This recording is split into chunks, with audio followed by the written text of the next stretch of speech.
Bien, un petit mot d'accueil. Je m'interromprai quand Anne Berest rentrera dans cette salle afin que vous l'accueilliez dignement. En tout cas, merci à tous d'être là. Il faut dire clairement que nous vous devons, ainsi qu'à vos professeurs, la fierté, l'honneur et le bonheur d'accueillir Anne Berest, qui, comme je vous l'ai dit tout à l'heure, est accompagnée de sa maman, qui est l'un des personnages, le personnage central du roman que vous avez choisi.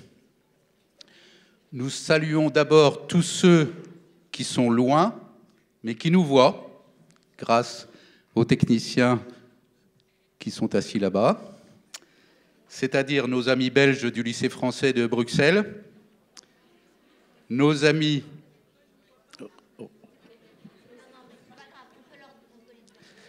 roumaines du collège national Costache-Negri de Galatie. Et nous avons une pensée particulière pour nos amis du lycée Entrée-Entrée. Je m'interromps. Voilà Anne Berest.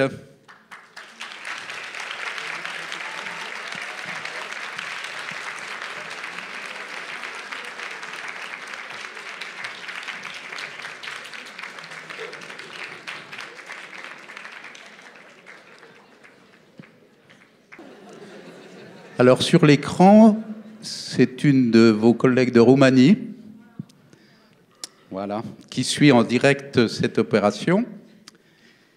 Bien, je continue pendant que la télévision filme l'arrivée de Anne et de sa maman.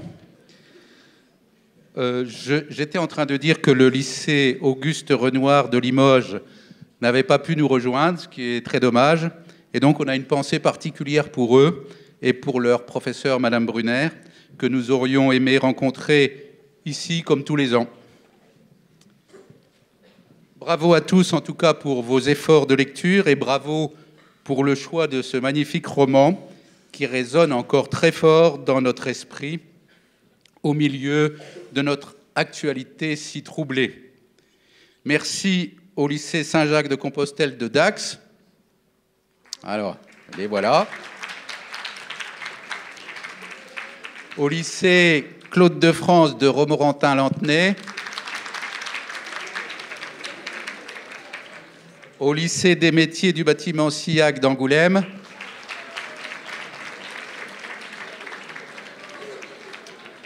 alors il faut vous manifester quand je vous appelle encore plus fort que... au lycée Léonce Vieljeu de La Rochelle, au lycée Saint-Louis de Pont-l'Abbé-d'Arnoux, au lycée Les Grippeaux de Parthenay, au lycée Ernest Perrochon de Parthenay, au lycée Kyoto de Poitiers, je ne sais pas où ils sont, mais ils sont discrets, au lycée Berthelot de Châtellerault, au lycée Marc Gaudry de Loudun, au lycée Guy Chauvet de Loudun.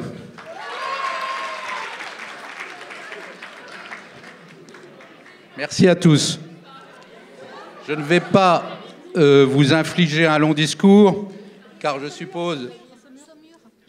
Le lycée de Saumur, ils sont là ? Ouais.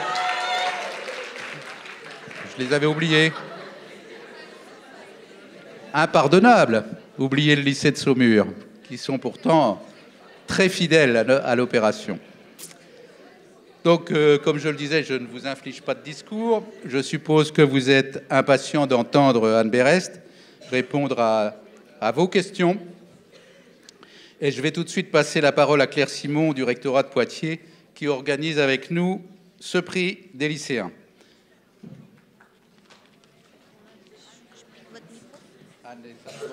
Oui, vous pouvez venir vous installer à côté de moi si vous le voulez.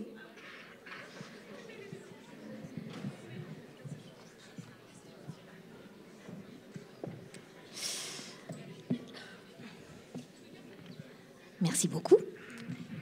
Alors, je vous explique un petit peu comment les choses vont se dérouler. Donc moi, je fais juste un tout petit texte introductif où vous allez voir, j'essaie de voir un peu ce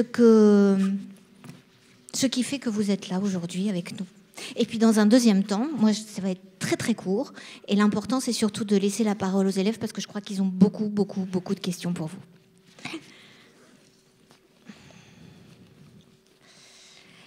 Quatre prénoms sur une carte postée en janvier 2003, plus de 60 ans après leur mort. Le point de départ d'une histoire, la vôtre, parce que vous l'avez écrite et parce qu'elle vous concerne. Quand je dis une histoire, ce n'est pas une, mais plusieurs histoires dans lesquelles vous nous emportez. C'est un long et savant tissage où les passés, le lointain, le moins lointain, le tout proche se mêlent. Nous partons à la rencontre de vos grands-parents, arrière-grands-parents, arrière-arrière-grands-parents. Nous découvrons votre mère, Lélia, ici présente. Ses recherches incroyables et inconnues de vous au départ pour trouver des réponses et se construire une histoire, ses combats, sa détermination à vous aider. On aperçoit aussi votre sœur au prénom caché, comme vous, et votre fille, et sa question du livre 2, le déclencheur de l'enquête. 5 générations de femmes qui se questionnent. Les personnages de votre vie sont aussi personnages de votre roman. Ils vivent à travers vos mots, entrent dans notre vie et nous deviennent familiers. Les textes des lycéens sont clairs et montrent qu'ils ont tout compris. Je vais faire quelques petites citations. Bien que très nombreux, les personnages sont touchants et l'histoire familiale est captivante. C'est un hommage à la mémoire de tous les êtres perdus qui feront toujours partie de nous. L'histoire est poignante. On s'attache aux personnages. On ressent leurs émotions. Loin de s'apitoyer sur eux-mêmes, leur espoir est émouvant. Cette histoire vraie se lit très vite malgré le nombre de pages. Difficile de s'en détacher. C'est une histoire très longue, mais qui en vaut la peine. La narratrice arrive à nous transporter dans le temps et à nous faire revenir à la réalité. C'est une vraie énigme. Il y a même eu, au cours des lectures, des larmes versées. L'émotion, la vie, la mort, le rire aussi, l'enquête, la quête, tous les ingrédients sont là. Et tout cela à travers une écriture collage. On découvre l'histoire par petits bouts. Le récit est entrecoupé de lettres, parfois bouleversantes, d'extraits de textes officiels, de poèmes, de journal intime, de dialogues aussi, comme de petites scènes de théâtre. Il a aussi, votre récit, ses ruptures, qui vont jusqu'à l'absence de numérotation des pages, entre les pages 188 et 193, puis entre les pages 195 et 199, parce qu'il n'y a pas de mots pour dire la mort, et pas de chiffres non plus. Et même si l'on sait déjà, on est atterré, et on est en colère par ce qu'on lit. Et cela résonne encore plus fort aujourd'hui. Le lecteur compose ses images, ses représentations et amasse ses informations pour lui aussi parvenir au bout de l'enquête. On se fait son petit mur où l'on accroche au fur et à mesure de nouveaux portraits, de nouveaux lieux. On tisse des liens entre les personnages, on se rappelle, on élabore des hypothèses et on avance page après page avec l'envie de savoir, enfin. Vos personnages sont devenus les nôtres. La vie est un roman, et vous nous le prouvez. Écrire pour se souvenir de la vie, se souvenir et écrire la vie, c'est ce qui, je pense, a déterminé le choix de la carte postale chez vous, lycéens. Maintenant, nous pouvons tous nous souvenir, parce que ce souvenir qu'ils ont existé les fera vivre éternellement. Merci à Ninon, Thibaut, Noémie, Suzon, Lisa, Sarah, Cassandre, Clément, pour leurs mots que j'espère ne pas avoir dénaturés.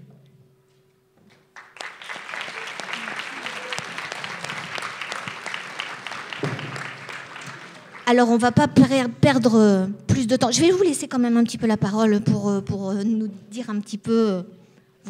Voilà. Et après, on va tout de suite prendre les premières questions parce que je pense qu'il y en a beaucoup.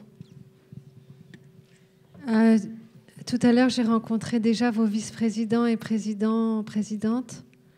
Mais comme vous êtes tous réunis maintenant, à vous tous, je vous dis un grand merci d'être là. Merci de m'avoir lu. Vous ne pouvez pas imaginer la fierté que j'ai ressentie en sachant que vous m'aviez choisi. Donc, mille merci.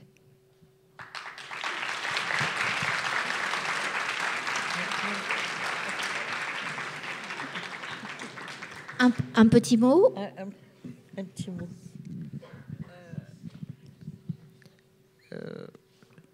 Je suis un personnage. Alors, c'est peut-être le personnage qui va parler, mais en même temps, je suis la mère de l'auteur. Et je suis tellement contente que ce livre, qui est un livre compliqué pour la famille, mais en même temps qui est une forme de transmission tout à fait extraordinaire. Je suis très contente d'être là. Voilà.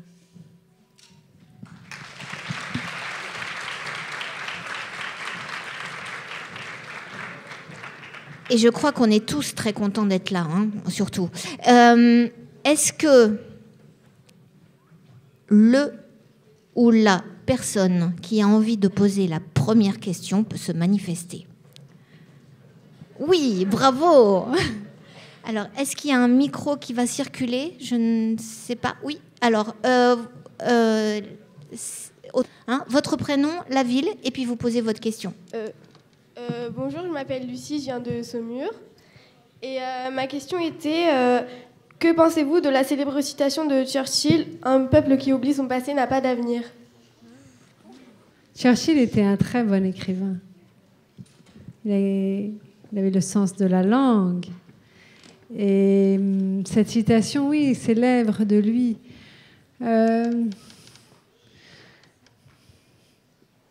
Il faudrait 10 minutes de préparation et 20 minutes, je ne sais pas combien vous avez au bac pour y répondre. Mais je comprends pourquoi tu la poses et quel est le lien avec le livre. Alors, on va dire que je vais répondre à cette question, non pas en parlant de peuple, mais en parlant d'individus. Et le fait que moi, en découvrant cette histoire... Ah, on a failli avoir un accident. En découvrant cette histoire, je ne sais pas si j'ai construit un avenir, mais en tout cas, en travaillant sur mon passé, il y a quelque chose qui se dégage dans la façon dont, par exemple, je regarde demain, ou même dans la façon dont j'élève mes enfants. Donc c'est vrai que ce pont entre le passé et le futur que soulève Churchill à sa façon est très important. Maintenant, on va répondre à cette question peut-être d'une façon plus politique et contemporaine. Et peut-être on va parler du peuple européen et ne pas oublier que nous avons vécu des guerres sur notre territoire, des guerres terribles, et que peut-être nous avons été insouciants ou inconscients de penser que des catastrophes ne pourraient pas revenir. Et c'est ce qu'on vit en ce moment. Donc, avec la guerre en Ukraine. Donc, évidemment, être conscient de l'histoire est une chose très, très, très importante. Et encore une fois, par rapport à ce que nous vivons aujourd'hui et par rapport à cette guerre en Ukraine, moi, ça m'a frappée parce que quand j'ai écrit la carte postale, je me demandais beaucoup comment la guerre arrive. Comment est-ce qu'on la ressent quand on est simplement un citoyen et je m'étais rendu compte que les catastrophes, elles ont un rapport à la temporalité qui est étrange. C'est à la fois très lent et très rapide, une catastrophe. Et c'est ce qu'on voit en Ukraine. Ça faisait longtemps que la catastrophe était annoncée ou pressentie. Moi, j'ai discuté la semaine dernière avec justement une femme ukrainienne qui avait réussi à venir en France en voiture et elle me disait, mais ça faisait un mois qu'on nous annonçait qu'il fallait qu'on apprenne à avoir chez soi un matériel de survie, qu'on ait des piles, de quoi allumer notre lampe de torche. Ça faisait un mois qu'ils étaient prévenus. Et il y a quelque chose qui est pareil, c'est-à-dire cette lenteur de quelque chose qu'on annonce, et puis à un moment donné, du jour au lendemain, c'est terminé, on ne peut plus revenir en arrière. Donc voilà, quand tu me donnes cette citation de Churchill, c'est à ces deux choses-là que je pense. Et une chose personnelle, regarder mon passé pour construire mon avenir, et à cette question que le peuple européen n'oublie pas que, voilà, que les choses terribles peuvent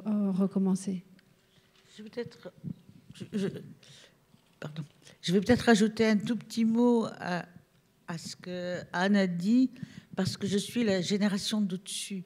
Donc, je vais remplacer peuple par individu. Et ma génération à moi, qui sommes les enfants de survivants, nous sommes sans passé, absolument sans passé, sans famille, sans cousin, sans oncle, sans rien. Et c'est comme un arbre sans racines. Et pour construire l'avenir, et l'avenir des enfants, de la famille que nous sommes construits, quand je dis nous, c'est cette génération d'enfants qui ont survécu, dont les parents ont survécu à la Shoah, eh ben, nous construisons un avenir parce que nous reconnaissons enfin le passé et ce que la génération de nos parents n'ont pas pu faire. Et je vous dis, la meilleure image pour moi, c'est un arbre sans racines. Ça tombe.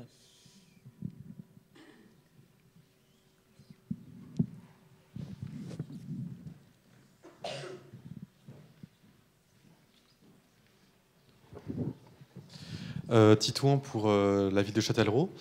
À travers ce livre, vous avez donc étudié l'histoire de votre famille et donc de personnes diverses et variées. Est-ce que vous diriez que la rédaction de ce livre a changé votre rapport à l'humanité et dans sa globalité ?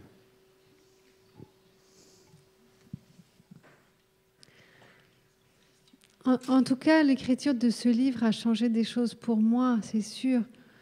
Vous savez, si vous n'êtes pas changé profondément après avoir écrit un livre, si vous n'avez pas été traversé par lui au point d'être quelqu'un d'autre, c'est peut-être que vous n'êtes pas allé au fond de votre travail.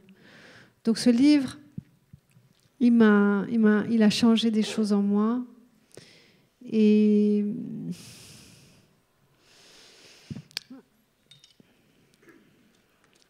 encore, j'y reviens, mais en fait, je ne sais pas, peut-être que pour vous, c'est la même chose, mais ce qu'on vit en ce moment avec cette guerre en Ukraine, c'est tellement bouleversant, je ne sais pas si vous êtes d'accord, que c'est difficile.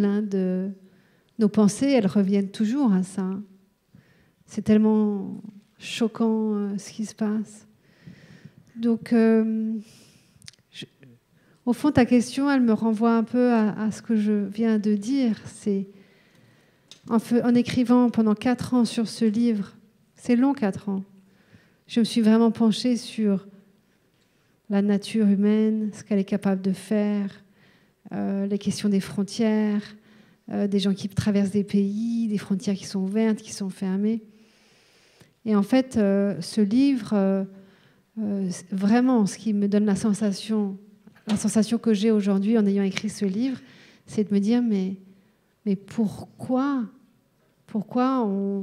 on a oublié ce qu'on a vécu? Pourquoi on n'est pas beaucoup plus conscient? Et quand je dis on, c'est nous, mais c'est nos politiques.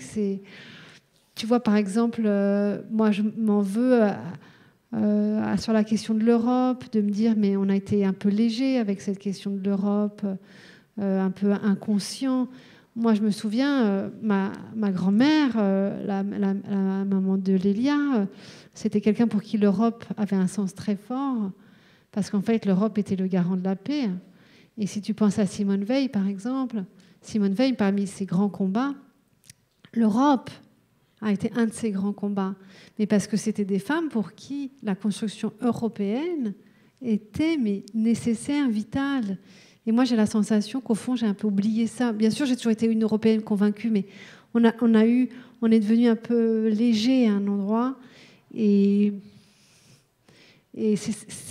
voilà, c'est ça qui me questionne beaucoup aujourd'hui. C'est comment, alors qu'on connaît tout ça, qu'on a vécu tout ça, comment on en arrive à ça, à ce qu'on vit chez nos voisins, qui est une horreur.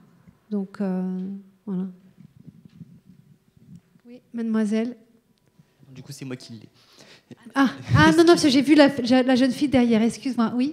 Jonas. Du lycée de Châtellerault. C'est hyper bizarre. Dans un mail bouleversant à votre sœur, vous avez cité Mendelssohn Oui. Et vous avez mis, et donc Mendelssohn dit, je crois au pouvoir des prénoms. Et je profite que votre mère soit là pour vous poser la question. Si vous n'aviez pas été Anne Myriam Berest, est-ce que cela aurait changé votre écriture? Est-ce que vous auriez été un écrivain différent? Et même, est-ce que vous auriez écrit? Alors, la question des prénoms, elle est intéressante. En effet, au fond, dans ta question, tu évoques la question des prénoms cachés. Moi, je suis Myriam. Ma sœur, elle a son prénom caché qui est Noémie. Et ce que j'explique dans le livre, c'est que je pense que ces prénoms ont eu un rôle dans notre rapport à l'écriture. Mais je vais profiter, puisqu'elle est là. Je n'ai jamais demandé à ma mère ce qu'elle pense de cette théorie que j'avance sur les prénoms cachés. On n'en a jamais parlé. Non. Ça m'intéresse beaucoup ce qu'elle va dire. Non, c'était beaucoup plus prosaïque que ça. Il fallait... j'ai un mari breton. Et quand on cherchait les prénoms, on voulait des prénoms qui puissent s'adapter à nos deux... Oui, mais là, tu parles de Claire et Anne. Mais les prénoms cachés. Oui. Non, j'y reviens. C'est un peu compliqué. Tu me poses une question à brûle-pourpoint comme ça.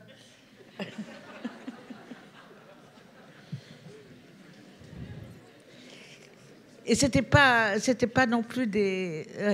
Donc, il fallait que le premier prénom soit des prénoms qui soient adaptés aux deux branches.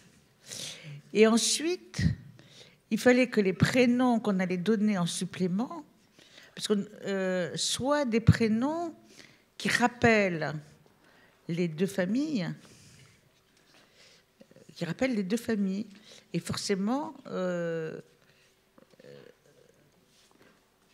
on tombe sur les prénoms. Alors c'était sur les prénoms de personnes disparues, voilà. Donc ou qui auraient pu disparaître. Hein, Noémie, Myriam. Alors pourquoi à l'une la personne était encore vivante, pourquoi à l'autre c'était une personne qui avait disparu de façon tragique? Nous ne nous sommes pas posé ces questions-là. C'était des rappels. Est-ce que tu penses que ça a eu une influence sur notre Ben, je m'en suis jamais rendue. C'est jamais venu à la conscience claire. Mais peut-être qu'aujourd'hui, je me dis que lorsqu'on arrête un choix, quel qu'il soit, un choix fondamental, et les prénoms, c'est l'identité, au fond, on est guidé de façon presque subconsciente par tout un tas de choses que l'on ne maîtrise pas. Et donc, c'est jamais du vrai hasard. Ça te...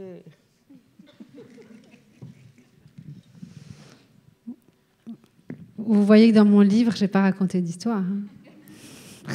Je me fais engueuler par ma mère. Il y avait la demoiselle là-haut qui avait une question. Bonjour, je m'appelle Armella, je viens de Romorantin. Et ma question, c'est est-ce que vous vous attendiez ou espérez un jour de gagner le prix Renaudot? J'espérais, oui.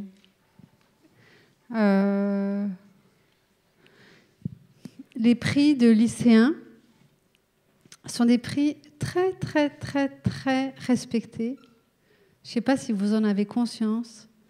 Très respectés par les libraires, très respectés par les critiques, parce qu'on sait que ce sont des prix de gens incorruptibles et qu'on n'achète pas vos voix et que vous vous fichez de savoir quelle est la maison d'édition, est-ce que ceci, est-ce que cela. Donc, les professionnels de l'édition sont vraiment attentifs à ça. Et donc, j'espérais de tout mon cœur avoir ce prix parce que je me disais, mais Voilà, c'est un prix qui est inattaquable, qui est magnifique. Donc je ne m'y attendais pas, mais je l'espérais.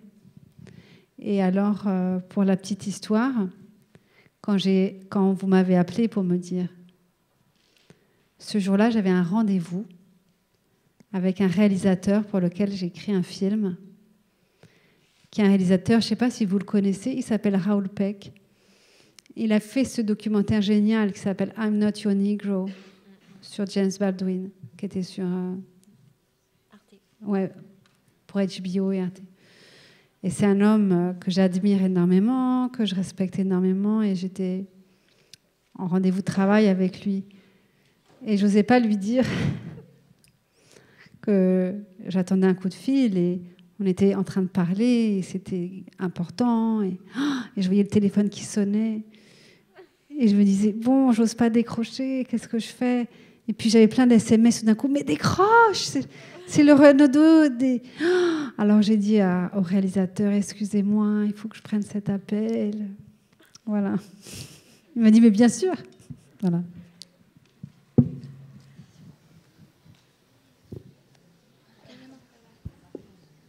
Bonjour, je m'appelle Lise et je viens de Saint-Louis. Bonjour. Ma question, c'était, est-ce que vous avez lu les livres des autres candidats, et si oui, qu'est-ce que vous en avez pensé? Ah, est-ce que j'ai lu des livres d'autres candidats? Toi, tu en as lu d'autres de la liste, maman? Non. Non, je crois pas. Alors, ma mère, elle avait ma sœur dans la rentrée littéraire et le mari de ma sœur, Abel Quentin. On a eu une rentrée chargée. Moi, donc, parce qu'en fait, au Renaudot, vous n'avez pas tout. Non, il y en a 6. Donc, j'avais lu d'autres, mais sur vos 6, j'avais lu Mathieu Palin, que j'avais trouvé très intéressant, dans une démarche journalistique un peu à l'américaine. Vous voyez ce qu'on appelle un peu le journalisme gonzo, c'est-à-dire vraiment d'être à l'intérieur d'une histoire, s'impliquer. Il s'est tellement impliqué dans cette aventure. Ça m'a beaucoup impressionné. Et puis, il est assez jeune.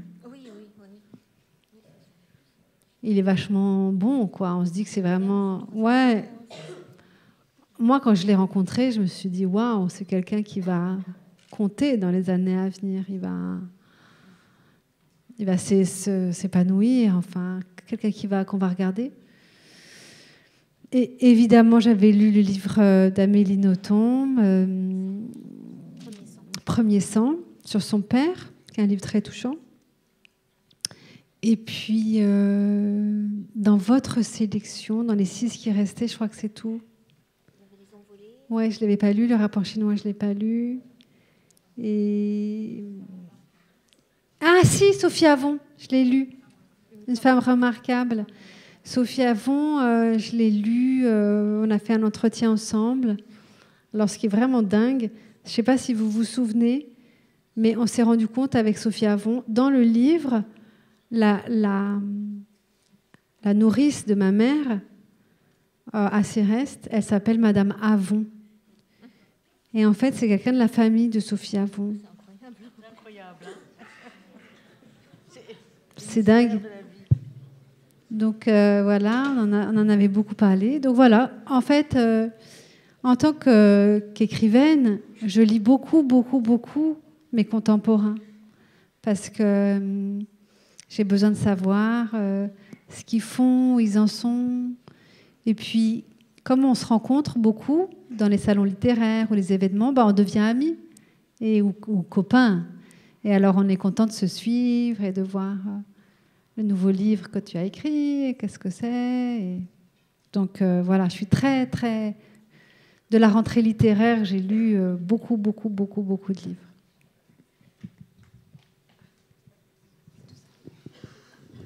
Il y a plein de questions, je ne sais pas dans quel ordre. Bonjour. C'est moi. Bonjour. Mathilde de Châtellerault. Bonjour Mathilde. Je voulais savoir si lors de la rédaction de vos livres, il y a eu des moments plus compliqués que d'autres par rapport aux émotions que vous avez pu ressentir. Ce livre, il a été vraiment très dur à écrire. J'ai énormément souffert en l'écrivant, comme jamais aucun livre auparavant. Il était dur même physiquement. Parfois, j'avais l'impression que mon corps était comme roué de coups par le livre. J'avais l'impression de tout le temps me battre avec lui. D'abord, c'est un livre qui a été difficile à écrire parce que on menait cette enquête, mais on ne savait pas quelle serait la résolution. On a passé des heures et des heures à se poser des questions, à dire mais est-ce que tu crois ci, est-ce que tu crois ça, mais non. Et ça, c'était sans fin. J'avais des moments où j'étais désespérée, où je pensais que je ne trouverais jamais la solution. Et c'est très dur d'écrire un livre où vous vous dites, ça se trouve, j'aurai pas de fin. Je me suis dit, mais ça va être tellement déceptif pour le lecteur. Donc ça, c'était une première cause de découragement parfois. Je me disais, mais je n'y arriverai jamais. Et puis, tous ces moments où j'ai travaillé sur la guerre, et en particulier Pétivier, Auschwitz, le retour du Lutetia, et où donc j'ai passé des mois entiers à travailler là-dessus. C'était très difficile. Vous savez, c'est un drôle de chose d'être plongé toute la journée dans un univers qui est terrifiant. Et vous endormir avec, vous réveiller avec. J'ai lu des dizaines d'ouvrages, j'ai regardé des documentaires. C'était très, très, très, très douloureux, très difficile. Maintenant, c'est vrai que le fait d'avoir ma mère à mes côtés et de pouvoir échanger avec elle sur l'enquête, ça m'a beaucoup aidée. C'était important. Je vais rajouter un petit mot. Moi, j'étais tellement émue en lisant les premiers manuscrits que je n'arrivais à lire que comme un prof qui relève les fautes d'orthographe. Non, non, parce que j'étais tellement, je me dis, si je ne vais jamais pouvoir lire jusqu'au bout, j'avais envie de pleurer, c'était affreux, il y avait tout qui revenait, et en même temps, je ne voulais pas décevoir ma fille en ne le lisant pas. Après, j'ai résolu tout ça, hein, j'ai lu vraiment. Mais la première lecture, elle était tellement impressionnante que voilà, j'y arrivais pas, quoi. C'est tout. Après, j'étais très contente. Quand j'ai surmonté ce moment presque de panique, je me suis dit, bon, allez, on y va, ça suffit, on lit. Oui, c'est vrai que je faisais lire à Lélia au fur et à mesure pour l'habituer aussi à être un personnage de roman. C'est bizarre d'être décrit, d'être objectivé, d'être... je la fais parler. Donc c'est vrai que je l'ai associé très vite à la lecture, au fur et à mesure, toutes les 50 pages, pour qu'elle puisse s'habituer, pour qu'elle puisse me dire aussi s'il y avait des choses qui ne lui convenaient pas quand elle parle, tout simplement. Il fallait qu'elle soit à l'aise avec tous les mots que je lui fais prononcer. Donc c'est vrai qu'au début, elle me faisait que des retours sur l'orthographe. Alors, je disais à ma maman... En plus, moi, j'ai un logiciel d'ordinateur qui me crée des fautes. Et il choisit tout seul son orthographe et on se retrouve à faire des... Alors je disais, mais maman, c'est OK, on les corrigera, les fautes, mais qu'est-ce que toi, tu... Voilà, c'était vrai que c'était difficile pour toi au début de t'habituer. Tout à fait. Et puis ça vient. Ouais. Bonjour, je m'appelle Aloïs, je viens de Pont-l'Abbé. Donc ma question c'était, qu'est-ce qui vous a donné l'envie d'écrire ce livre ? Oui. En fait, tu sais, c'est étrange. C'était pas une envie.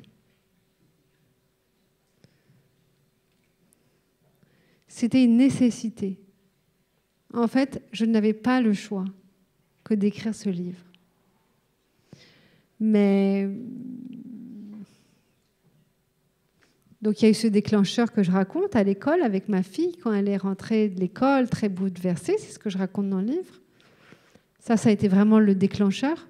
Enfin, ça a été le déclencheur de l'enquête ensuite. Mais au début, quand j'ai appelé ma mère et que j'ai dit « Ah, est-ce que tu as toujours la carte postale? Et je veux la voir. » J'ai pas pensé à l'idée d'écrire un livre là-dessus. Parce que quand on vit sa vie, on n'est pas tout de suite en train de regarder sa vie en se disant « Là, je suis en train de vivre un moment avec vous. Je ne suis pas en train de me dire comment je l'écrirais si je devais écrire un livre. Je ne suis pas en train de me regarder vivre. Je vis ma vie. » Et puis, ce qui s'est passé, c'est que, je ne sais pas si vous vous souvenez, mais dans le livre, je vais chez Duluc Détective, rencontrer le détective privé. Dans la vraie vie, on y allait toutes les deux. Dans le livre, pour les besoins du livre, j'y vais toute seule, mais on y allait toutes les deux. Et en fait, c'était tellement ahurissant, ce rendez-vous chez le détective privé. C'était tellement drôle, au milieu du tragique, qu'en sortant, je me suis dit, mais en fait, c'est un livre qu'il faut que j'écrive. C'est tellement fou ce que je suis en train de vivre. Parce que j'ai tout de suite pensé que ce que je vivais, il y avait tous les éléments d'un polar. Il y avait la lettre anonyme, il y avait le détective privé, il y avait l'enquête, il y avait nous, on faisait une sorte de duo. Vous savez, comme dans les séries, tu as toujours un duo mal assorti de celui qui sont les flics un peu comme ça, gauche, un peu Colombo, quoi, voilà. On était comme Colombo et son assistant. Et en fait, je me suis dit, tiens, il y a tellement d'éléments romanesques qu'il faut que je prenne des notes pour écrire un livre. Et donc l'envie, voilà, il y a eu le déclencheur de l'histoire qui ne correspond pas au moment où j'ai eu envie d'écrire le livre, mais tout ça était mu par une nécessité profonde de faire cette quête initiatique, au fond. Bonjour. Je m'appelle Marion, je viens de La Roche-Posay et ma question c'était par rapport quand un livre, avant qu'il soit publié, il y a un long processus par rapport aux maisons d'édition, etc. Et je voulais savoir si par rapport à votre parcours, ça a été plutôt difficile ou facile, s'il y a eu des refus, etc. Tu veux dire comment on se fait éditer la première fois? C'est ça? Oui, si ça a été... Quel est le parcours? Voilà, c'est ça. C'est très long. C'est très long, il faut s'armer de patience.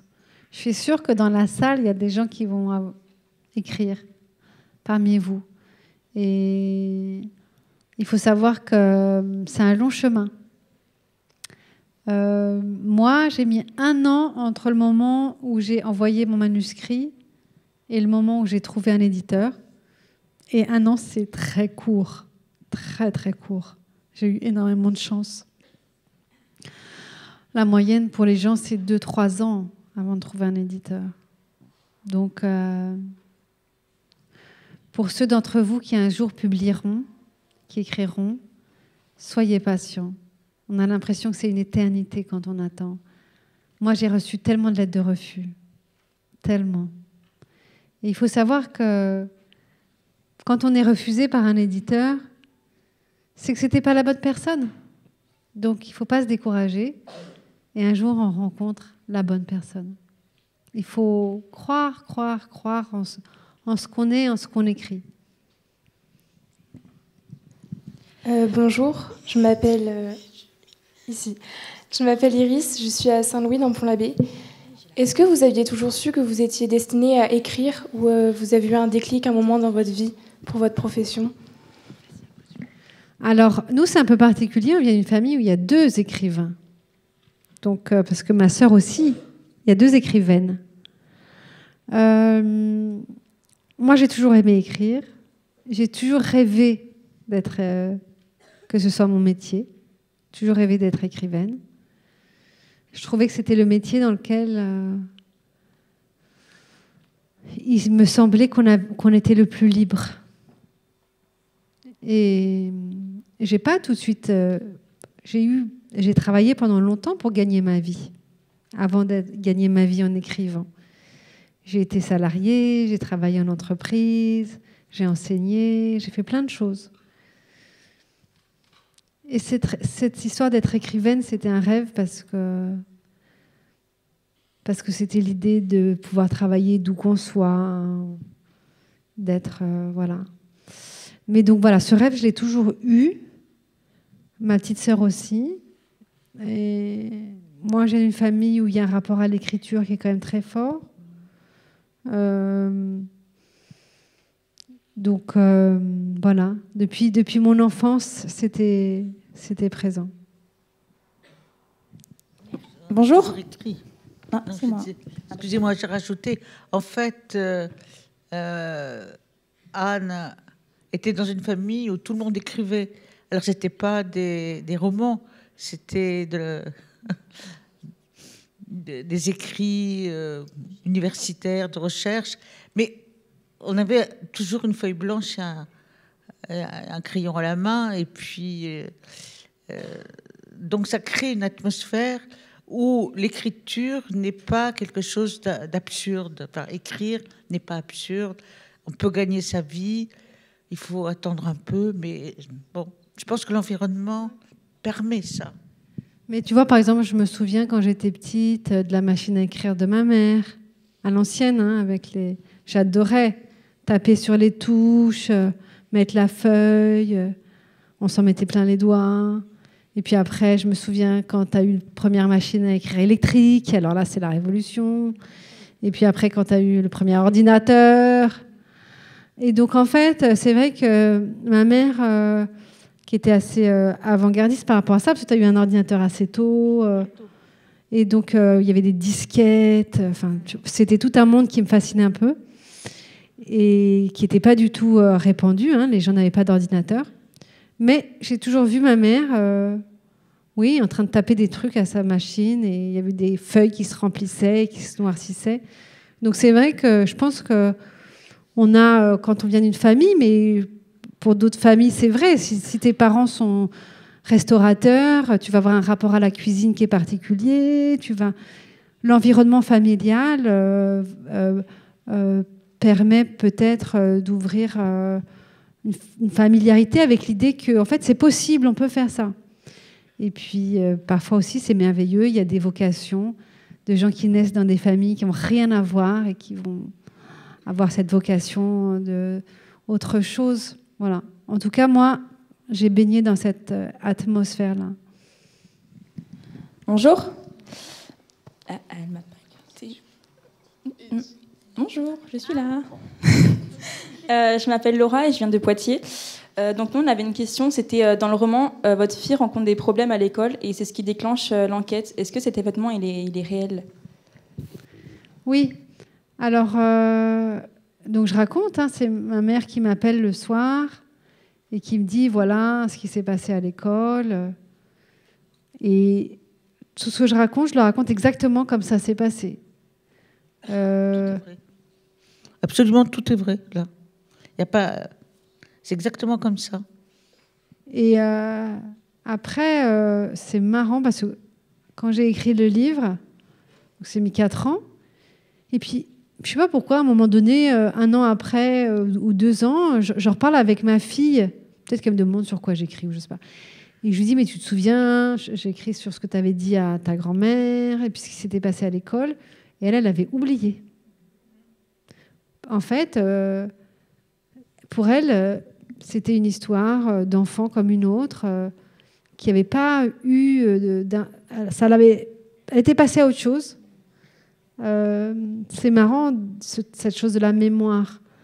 Peut-être que si j'avais pas écrit ce livre, elle aurait complètement enfoui ce souvenir, et pas d'autres, peut-être plus anodins.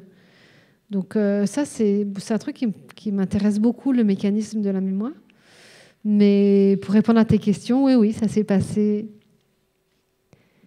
exactement comme ça. Et Quand je suis allée voir ce que je raconte, quand je vais voir le directeur, ça s'est passé comme ça. Et ce que je raconte, c'est ma mère qui me dit mais pourquoi tu lui en parles pas, il faut que tu demandes à ta fille ce qui s'est passé, et que moi j'ai un peu un recul, un rejet, je sais pas comment prendre le. Ça c'est très, j'ai essayé d'être très. Mais l'ensemble du livre est, tout ce que je raconte sur l'enquête est assez fidèle à la façon dont ça s'est passé. Maintenant. Dans la vraie vie, j'ai mis 4 ans à écrire le livre. Dans l'enquête, elle dure 4 mois. Dans le livre, alors que dans la vraie vie, j'ai mis 4 ans. Parce que si j'avais raconté l'enquête exactement comme je l'ai vécu pendant 4 ans, mais le livre aurait été imbitable.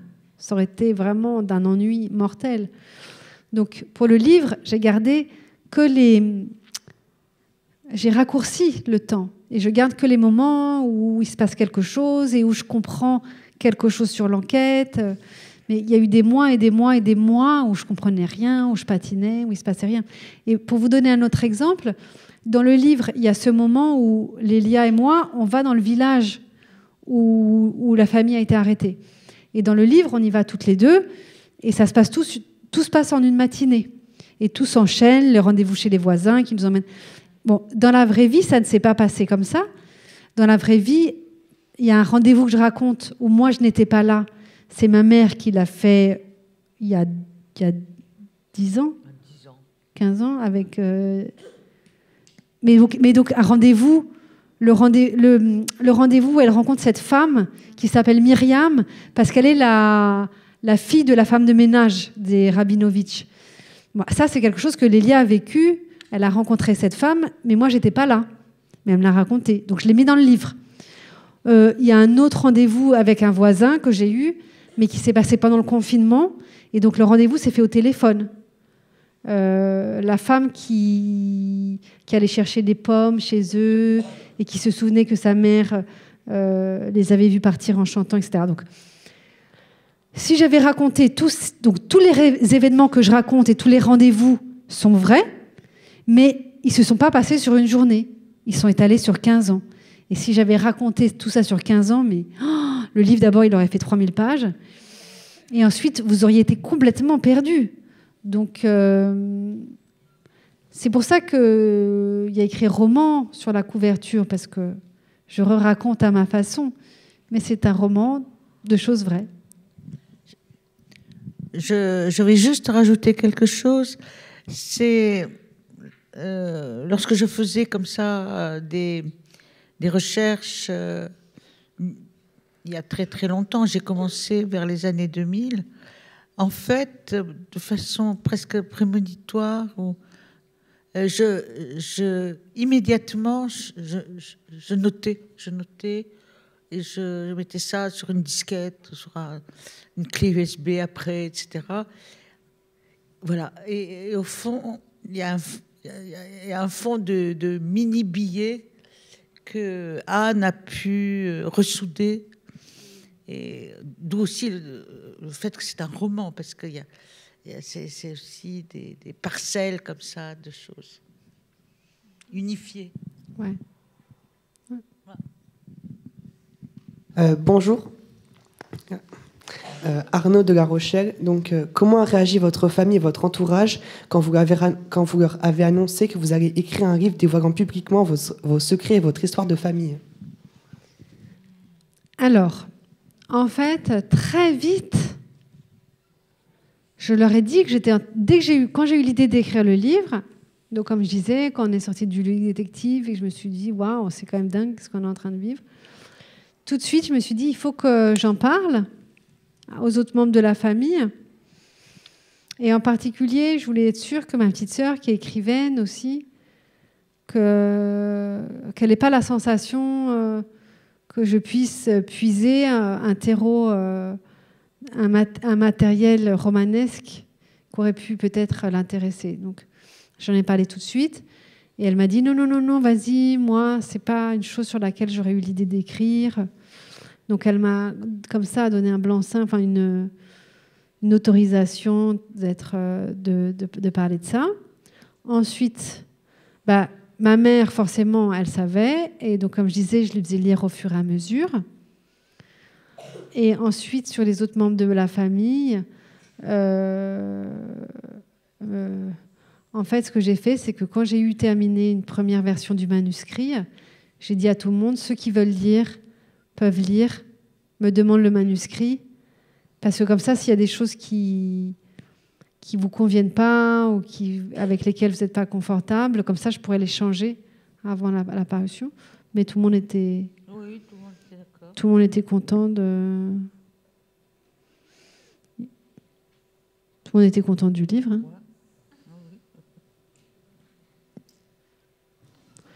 J'ai mis toute la famille à contribution. Hein. Parce que aussi, par exemple, mon père, je lui ai demandé de relire pour voir s'il y avait des choses qu'il pensait qu'il fallait couper, pas pour des questions de famille, mais couper pour alléger le texte. Enfin, tout ça, c'est un travail familial. Hein. Et ma sœur, au début, j'avais eu l'idée d'en faire un personnage du livre, comme avec ma mère, parce que je voulais vraiment travailler sur ce motif des sœurs, puisqu'il y avait ma grand-mère et sa sœur, et donc je voulais travailler sur le motif de ma sœur et moi à une autre génération. Donc j'avais eu l'idée d'en faire un personnage. Et après, je me suis dit, mais en fait, ce qui m'intéresse, comme elle est écrivaine, c'est plutôt d'avoir sa langue, parce que j'admire comme elle écrit, j'admire son style, je la trouve très très forte. Donc je me suis dit, mais en fait, plus que de l'avoir comme personnage, je voudrais l'avoir comme écrivante dans le livre. Et donc c'est pour ça que j'ai eu l'idée de lui demander si elle était d'accord pour qu'on ait cet échange de lettres, enfin de mettre nos échanges de lettres dans le livre. Comme ça, le lecteur a vraiment accès à sa langue. Elle m'a tout de suite dit oui. Oui, absolument. Voilà. Bonjour. Mélissa de Dax. Je voulais vous poser une question qui peut paraître un peu simple, mais dans le livre, il y a vraiment beaucoup de détails sur vous et sur votre famille. Et donc, j'aimerais vraiment savoir, par curiosité, comment est-ce que vous êtes allé chercher toutes ces précisions. Tu veux dire les personnages anciens? Comment j'ai fait? Oui, et puis même leur aventure, enfin, si je peux appeler ça comme ça. En fait, ta question, c'est comment j'ai réussi à reconstituer et leur vie factuelle et les détails romanesques. C'est ça ta question? Okay. C'est ça. Elle n'est pas simple, ta question. Alors, sur leur vie, savoir comment reconstituer leur vie, ça, il y avait Lélia qui avait fait tout ce travail de recherche. Alors peut-être que je vais d'abord lui laisser expliquer comment on fait un travail de recherche quand on ne connaît. Lélia, au départ, quand elle a commencé ses recherches, elle regardait les photos, elle ne pouvait même pas dire qui était qui. Donc il a fallu qu'elle fasse un travail ahurissant pour reconstituer ça. Et alors ça, maman, je te laisse expliquer.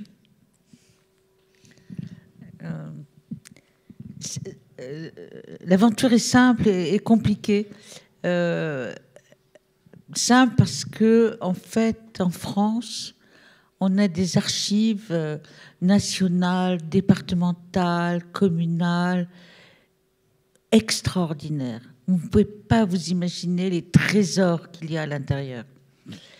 Et d'autre part, j'ai eu une certaine chance parce que après la guerre, tout de suite après la guerre, c'était le général de Gaulle qui était à la tête, disons que le gouvernement d'après-guerre immédiat a demandé aux différentes préfectures de sortir et de déchirer tous les documents de la guerre qui portaient des mentions raciales. Et 2 départements ne l'ont pas fait, 2, j'en suis sûre, peut-être 3, mais 2, c'est l'Eure, département de l'Eure, département de la Côte d'Or. Je crois qu'il y en a un 3e, je ne sais pas. De sorte que, étant donné que mes grands-parents ont été arrêtés dans un village de l'Eure, j'ai trouvé aux archives départementales de l'Eure tout sur la guerre, tout. Parce que, en fait, toutes les, toutes les demandes des préfectures aux différents maires de l'Eure, les listes, et quand on suivait les listes comme ça, les reconstitutions, on trouve extrêmement de choses. Ensuite, donc, il y a ce travail des archives qui a été mené en France. Aux archives nationales, on trouve énormément de choses aussi. Ça a été... donc, j'ai pu reconstituer. Il faut dire aussi que... Et puis, il faut apprendre de l'histoire. Il faut se mettre... Je ne suis pas historienne, je suis linguiste, mais j'avais là quand même le sens de la recherche. Je savais dans un fichier, comment chercher des choses, qu'est-ce qui pouvait être important et pas important. Mon métier m'a beaucoup aidé. Ensuite, j'ai eu 2 autres chances qui ont donné des quantités d'informations. Je me suis trouvée aux archives nationales concernant la guerre. Maintenant, le lieu a disparu, c'était à Fontainebleau. C'était un lieu magnifique pour travailler. Et j'ai travaillé là parce qu'il y avait les décrets de naturalisation, les dossiers de naturalisation, il y avait des tas de choses. Je suis arrivée là au même moment que des documents d'archives extraordinaires qu'on appelle le Fonds de Moscou. Et ça, c'est une aventure historique. Je ne sais pas s'il y a des futurs historiens parmi vous, mais c'est une aventure extraordinaire. C'est-à-dire que de 1840, je crois, 50, jusqu'à en 39, 1939, on s'appelle la préfecture de police et d'autres organes fichaient tout le monde. Fichaient. C'était les anarchistes, les communistes, les émigrés. C'était parmi les émigrés, les Espagnols, républicains ou pas républicains. C'est allé jusqu'aux maîtresses des généraux. Tout était fiché. C'est-à-dire qu'il y avait une fiche, une vraie fiche comme ça, un peu longue, avec un nom, un numéro de dossier, et donc là, il s'est trouvé que le directeur, j'ai eu de la chance, le directeur de Fontainebleau était aussi un ami de classe préparatoire d'un de mes collègues, et il m'a dit, vas-y, regarde ce qui t'intéresse, et j'ai trouvé des dizaines de dossiers. Donc, je trouvais les fiches au nom de mes grands-parents, des frères, des sœurs qui venaient à Paris, etc. Et j'ai retrouvé les fichiers. C'était des demandes de visa, c'était des demandes de séjour en France, et j'ai pu reconstituer toutes les dates. Voilà.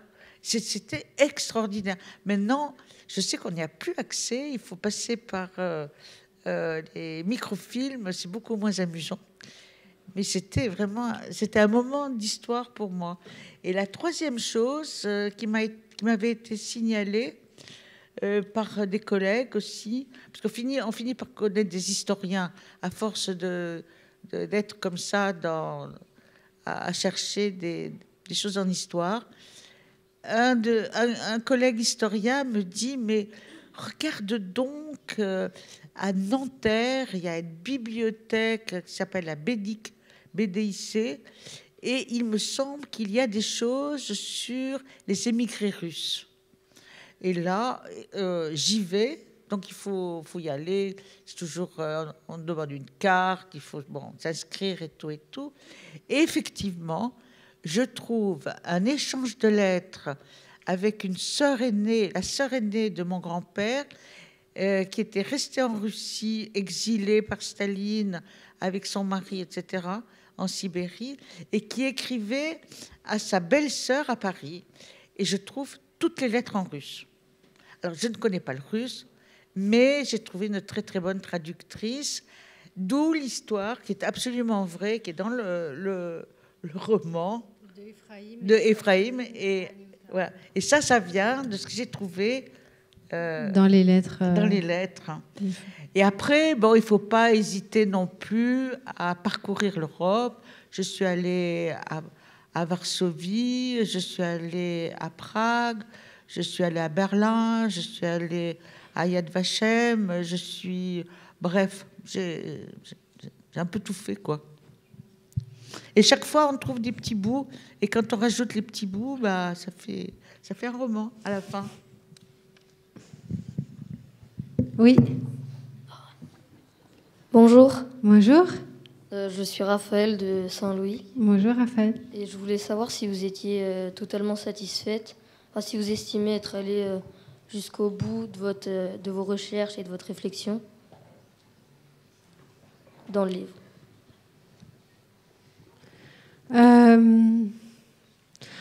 Oui. C'est-à-dire que j'ai tellement travaillé. J'ai travaillé jusqu'à l'épuisement. J'ai travaillé jusqu'au point où on se dit on ne peut pas faire plus. Et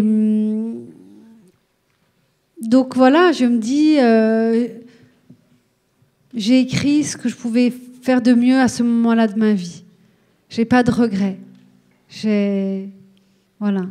J'ai beaucoup coupé le livre. Il faisait 250 pages de plus. Vous avez échappé à un livre de 750 pages. Et ça aussi, je ne regrette pas d'avoir coupé, parce que je crois que ça... Voilà, parfois c'est dur de couper des choses qu'on a écrites. On a passé des heures et des heures et des heures. Je veux dire, le livre, il fait 500 pages. J'ai mis 4 ans à l'écrire. Donc, en coupant 250 pages, couper la moitié du livre, c'est comme si je coupais une année de travail. Tu vois, c'est un truc de couper une année de travail. Tu te dis, bon... Mais je ne regrette pas non plus parce que, voilà, rendre les choses plus tendues, plus nerveuses, c'est toujours mieux. Donc, non, pas de regrets sur quoi que ce soit. Mademoiselle. Non, je ne sais pas. Mademoiselle, oui. Bonjour, je suis Perrine du Plessis-Mornay à Saumur. Ma question, c'était est-ce que votre fille a-t-elle lu votre livre et quelle a été sa réaction? Et sinon, est-ce que vous lui ferez lire un jour? Alors, ma fille, elle a 10 ans aujourd'hui. Je lui avais fait choisir son prénom dans le livre, parce qu'elle s'appelle Clara dans le livre, mais ce n'est pas son vrai prénom, et je lui avais dit quel prénom tu veux avoir. Elle ne l'a pas lu. Parfois, elle le prend, elle me dit « Je lis ton livre, maman. » Ok. Mais je pense qu'elle est un peu petite encore pour le lire. 10 ans, elle est en CM2. Maintenant, je ne sais pas si elle le lira parce que je ne sais pas si c'est très agréable de lire des livres de ses parents. Je ne sais pas. En tout cas, je ne l'obligerai pas. Je ne dirai pas, il faut que tu lises mes livres. Elle fera ce qu'elle voudra quand ça sera le bon moment pour elle. Peut-être qu'elle les lira après ma mort. Peut-être que... Je ne sais pas. Bonjour, je m'appelle Clémence, je viens de Dax. Vous avez dit avoir mis 4 ans à écrire votre roman. Est-ce que quand vous avez commencé à l'écrire, vous pensiez participer au prix Renaudot? Ah ben non. Alors, pour participer au prix Renaudot des lycéens, d'abord il faut être dans le Renaudot. Et le Renaudot, c'est un prix qui est très prestigieux. Déjà, être sur la première liste, c'est comme déjà avoir une récompense. On est très fiers d'être sur la première liste. Et quand j'écrivais, je me disais pas, tiens, je vais être sur une liste de prix. D'abord, je me projette pas. Quand j'écris, je me projette pas au moment où le livre va être terminé parce que je déteste quand un livre est terminé. Pour moi, c'est une immense angoisse. J'aime le moment où je suis en train de l'écrire. Donc, je me projette jamais sur le livre imprimé. Donc voilà, je me disais pas, bon, je vais avoir des prix, bon. J'y pensais pas. Oui.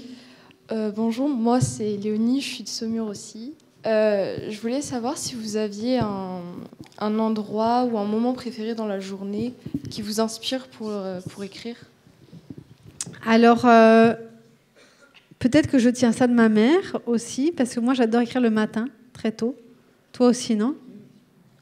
Oui, avant que la maison se lève. Ouais.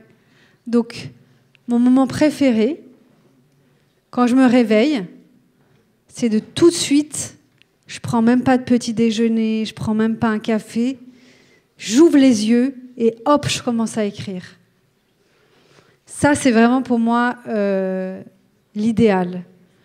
Maintenant, il faut quand même s'arrêter parce qu'il y a les enfants qui se réveillent, qu'il faut quand même leur donner le petit déjeuner. Voilà. Mais une fois qu'elles sont à l'école, je reste dans ma concentration. Je veux garder cette tension du matin où on a une sorte de clarté d'esprit et où peut-être qu'aussi on est chargé, je ne sais pas, d'un état de rêve. Le matin, on est à la fois dans une grande clarté et en même temps, c'est comme si la nuit, vous avez offert son imagination et que vous avez en vous des choses qui se réveillent. Donc j'aime beaucoup ça. Je ne prends pas de déjeuner, c'est-à-dire que je ne déjeune pas avec des gens à l'extérieur, parce que si je parle à quelqu'un, si je m'arrête pour déjeuner avec quelqu'un, cette personne, je vais lui poser des questions, je veux savoir, je ne sais pas si c'est une amie, ce qu'elle a fait, où en est sa vie, etc. Et en fait, c'est comme si quand je rentre en rapport avec l'autre, eh ben, c'est comme si je sortais de moi. Et j'arrive plus à écrire après. Donc il faut que je passe la journée seule. Et il faut pas que je déjeune beaucoup parce que c'est comme si mon corps il devait être... c'est comme si je devais avoir faim pour écrire. Que cette faim, l'appétit qu'on a pour les mots et la littérature, c'est comme s'il était lié à mon appétit physique. Si j'ai bien déjeuné, si je suis repu, bah, mon acuité intellectuelle, elle est émoussée. Tu vois? Je vais avoir envie de faire la sieste un peu. Donc voilà, il faut que je vois personne, il faut que je ne déjeune pas, il faut que je reste dans ma solitude. Et je tiens comme ça jusqu'à 14h, 15h. À 15h, je m'arrête. Là, je fais tous les trucs que j'ai à faire, les rendez-vous, les appels, et voilà. Et après, je vais chercher mes enfants à l'école. Et j'aime bien réécrire quand ils sont endormis. J'aime bien sentir mes filles qui dorment à côté. J'entends un peu leur ronflement, les bruits qu'elles font. Et j'aime bien être dans ce calme pour réécrire un peu, voilà, pour préparer la journée du lendemain. Oui. Je suis désolée, avec les lumières, on voit pas très bien. Juliette pour Pont-l'Abbé. Ah, Juliette. Qu'est-ce que vous diriez à quelqu'un qui a envie d'écrire mais qui n'ose pas? Est-ce que pour vous, la passion, ça peut suffire pour pouvoir devenir écrivain? Alors, moi, pendant très longtemps, c'est important de dire le mot « oser ». C'est un mot important. Parce que pendant très longtemps, j'étais tellement impressionnée par les lectures que j'avais faites pendant mes études, des grands auteurs, que je me disais, mais si moi j'écris, mais c'est ridicule d'apporter ma voix sur une étagère de librairie à côté de si grands auteurs. Donc je n'osais pas. Et puis, je me sentais, écrasée par le poids de la littérature. Et Et un jour, je me suis dit, en fait, peut-être que le premier livre que je vais écrire, il ne sera pas très bon. Mais peut-être que je vais m'améliorer. Peut-être que ma vie, ce sera écrire un livre meilleur, et puis un peu meilleur, et puis un peu meilleur. Je me suis autorisée cette démarche d'être conciliant avec moi-même. De me dire, ok, tu ne vas pas être Françoise Sagan, tu ne vas pas écrire à 18 ans un grand livre qui va faire scandale et révolutionner l'histoire de la littérature. Ok. Mais si ton rêve, c'est d'écrire, eh ben, choisis ce rêve. Et donc ça m'a complètement... Ça a changé mon regard sur la littérature et de me dire, fais-le. Et je ne regrette pas de m'être autorisé ça. Mais c'est vrai qu'il faut une audace. Mais si on admire les gens audacieux, la première chose qu'il faut pour leur ressembler, c'est de se dire, sois audacieux toi-même. Sinon, on ne ressemblera jamais à ceux qu'on admire. Bonjour, je m'appelle Sarah et je viens de Châtellerault. J'aimerais savoir quel souvenir votre mère et vous gardez-vous du jour où vous avez découvert la carte postale? Alors, quand j'ai dit à Lélia que je crois que je sais qui a écrit,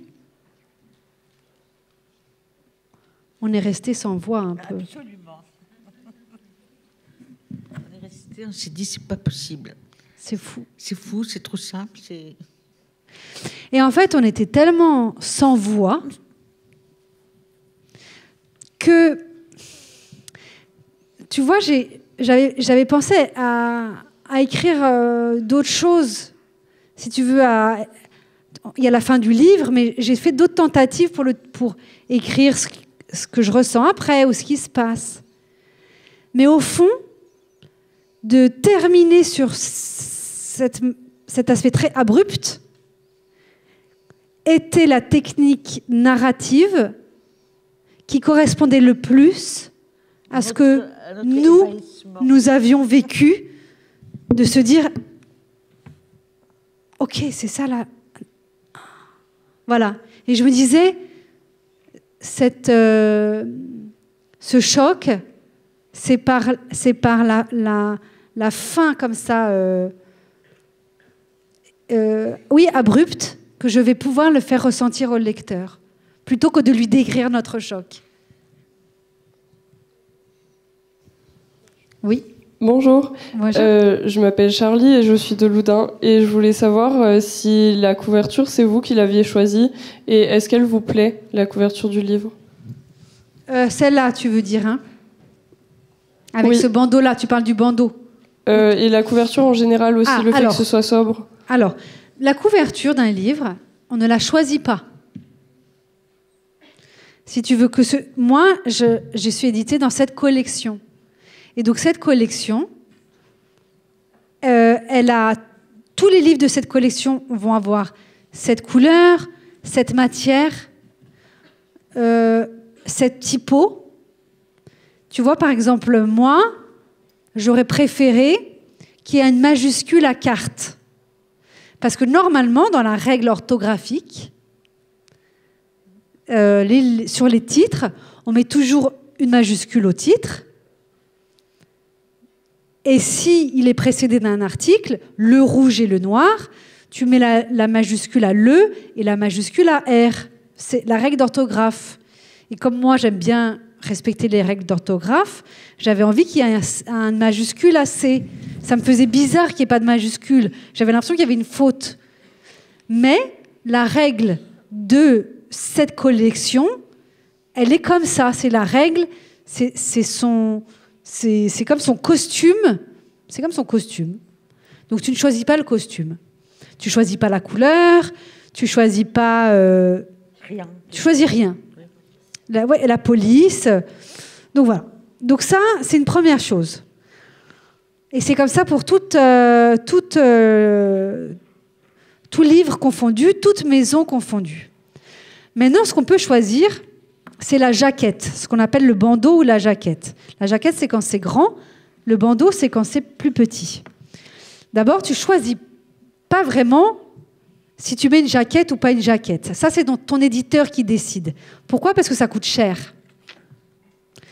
Donc, c'est lui qui décide s'il investit ou non dans une jaquette.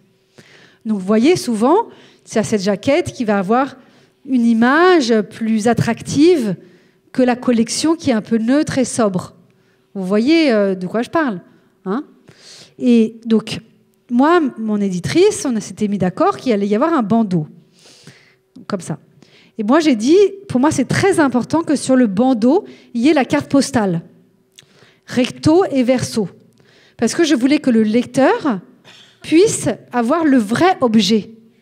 Et que lorsque j'expliquais, ben voilà, le timbré à l'envers, c'est posté de la Poste du Louvre, et les prénoms, ils ont une écriture étrange, je voulais que le lecteur puisse se référer à l'objet, comme moi, pendant les 4 ans d'écriture, je me suis référée à la carte postale que j'avais sous les yeux. Donc c'était très important.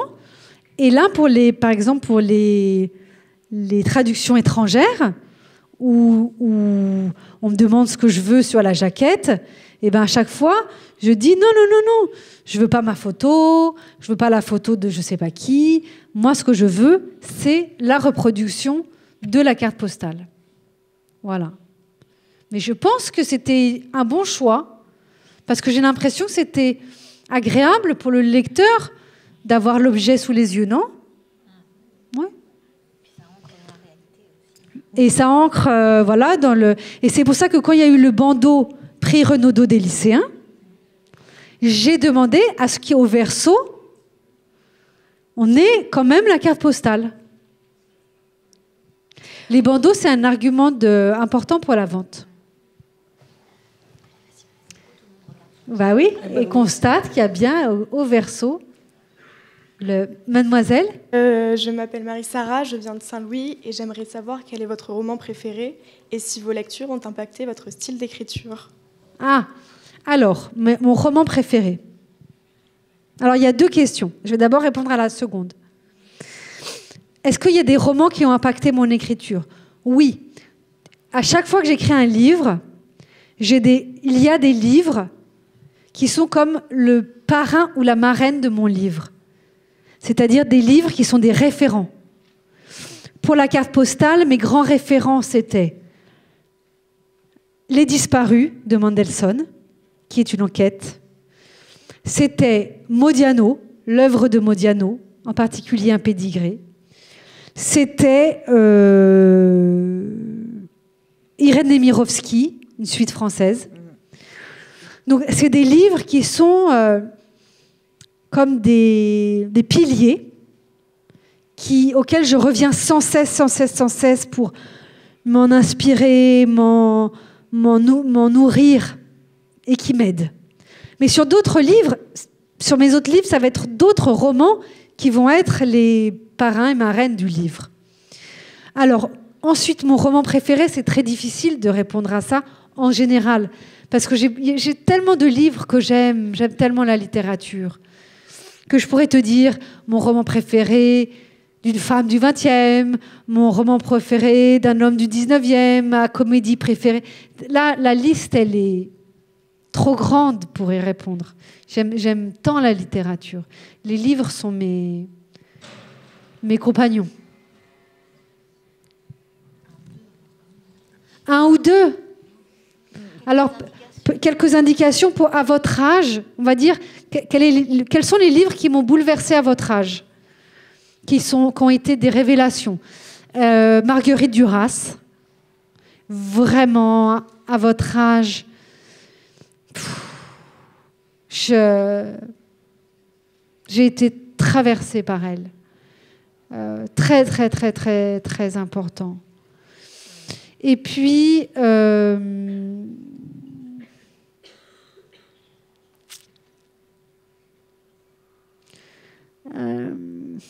oui, voilà. Si j'en donnerais un, ça serait celle-là. Est-ce que maman, tu aurais un conseil de lecture à donner ? Non, Moi, je suis trop vieille. Je veux dire, mes livres préférés sont pas... je ne sais pas ce qu'aime vraiment cette génération-là. Alors, les petites filles sont trop petites pour que je comprenne, mais là, moi, il y a longtemps que j'ai quitté, je suis à la retraite depuis longtemps. Là, j'aurais pu dire encore. Mais là, aujourd'hui, non. Je peux dire, à votre âge, j'étais enfouie dans Simone de Beauvoir, qui m'a ouvert plein de portes. Et voilà, c'était... ouais.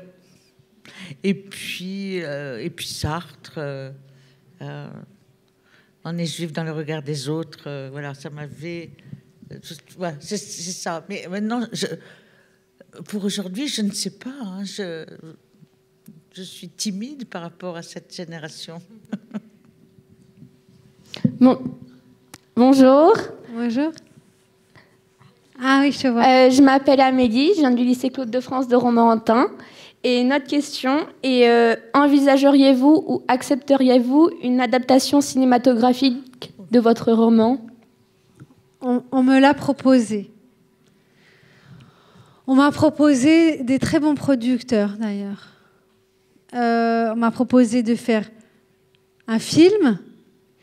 On m'a proposé de faire un film essentiellement sur la partie contemporaine. Et on m'a proposé une série qui reprendrait tout le livre. Mais j'ai dit non. Parce que,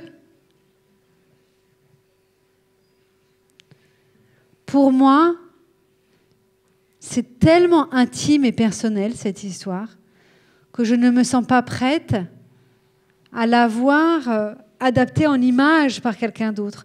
Si tu veux, les mots, ce sont les miens, et je les partage.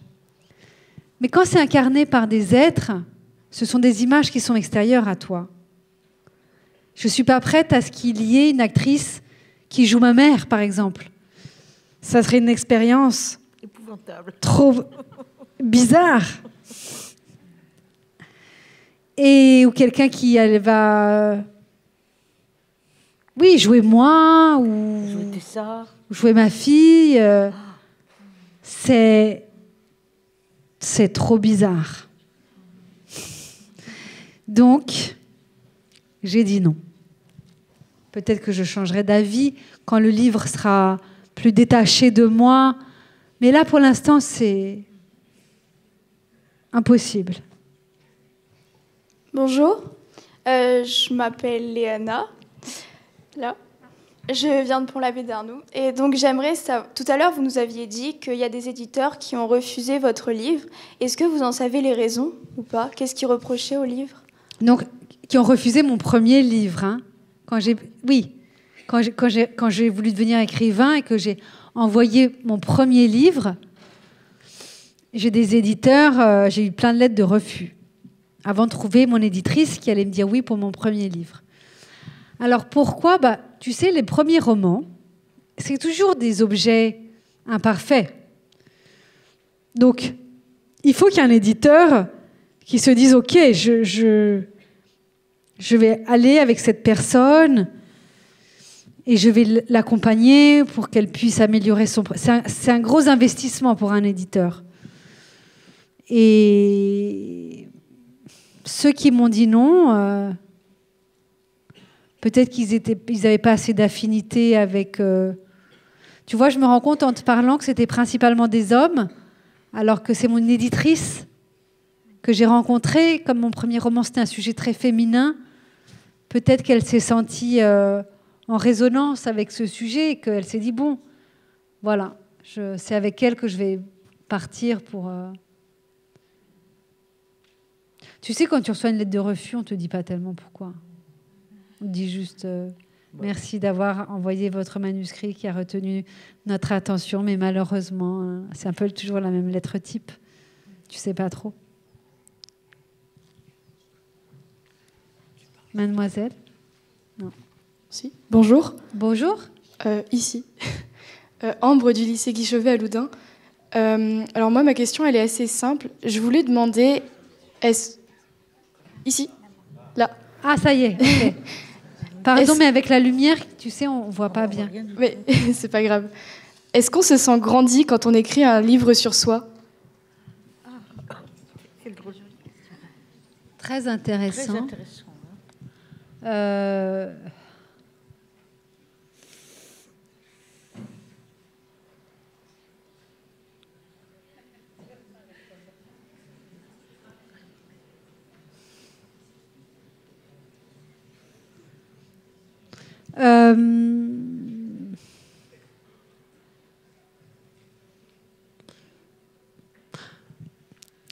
Je me sens grandi d'avoir écrit ce livre. Je ne sais pas si c'est parce qu'il est en partie sur moi. Je me sens davantage grandi d'avoir, pour la part qui concerne les autres. C'est-à-dire que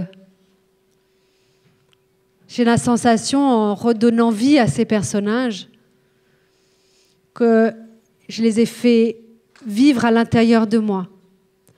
Donc, en ayant tous ces personnages en moi, je me sens plus grande de les porter.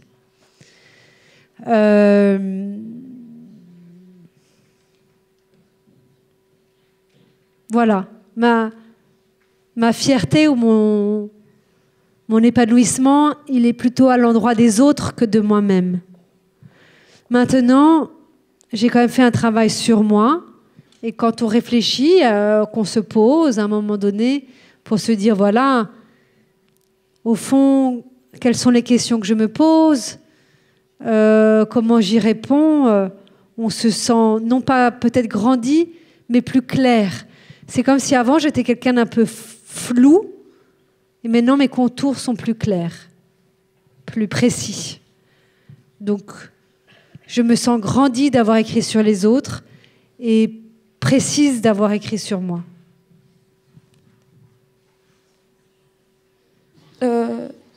Ici, en haut, au fond. Je m'appelle Nélia, je suis de Romorantin et je voulais savoir c'était quelles études pour arriver à ce stade-là. Alors, pour écrire et pour devenir écrivain, il n'y a pas d'études à faire.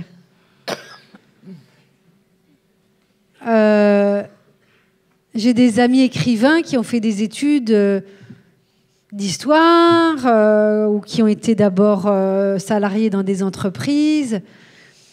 En revanche, ce qui est sûr, c'est qu'il faut lire beaucoup.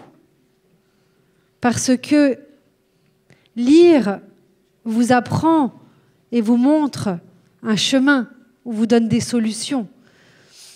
Donc, voilà, on n'apprend pas à écrire par les études, mais on apprend à écrire par la lecture.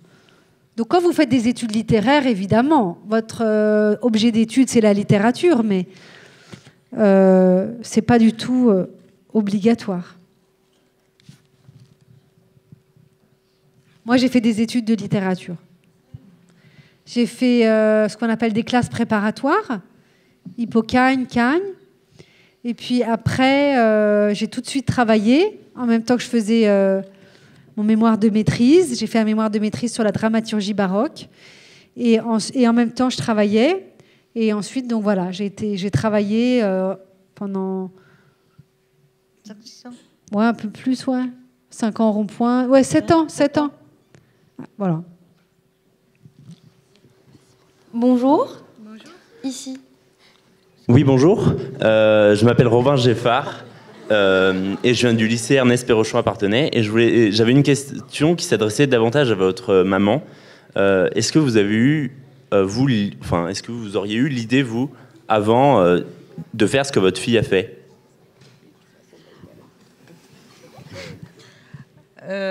Oui, question difficile. Ce que je voulais, quand j'ai eu reconstitué un peu l'histoire de ma famille, j'avais des photos j'ai voulu écrire pour que ma famille connaisse. Mais je ne voulais absolument pas, j'étais trop scientifique ou trop... Je ne me sentais pas une âme d'écrivain du tout, mais je voulais juste que tout soit mis en page pour que ce soit une lecture pas trop difficile et pour ne pas être noyée dans tous mes documents. Et là, j'ai écrit un livre à compte d'auteur dans une petite maison d'édition qui était parfaite pour ce que je voulais faire, c'est-à-dire des livres de... Comment on peut dire de témoignages des livres de témoignages, avec une jolie présentation, un beau graphisme, voilà. Donc, mais c'est pas un livre littéraire, c'est un livre de témoignages.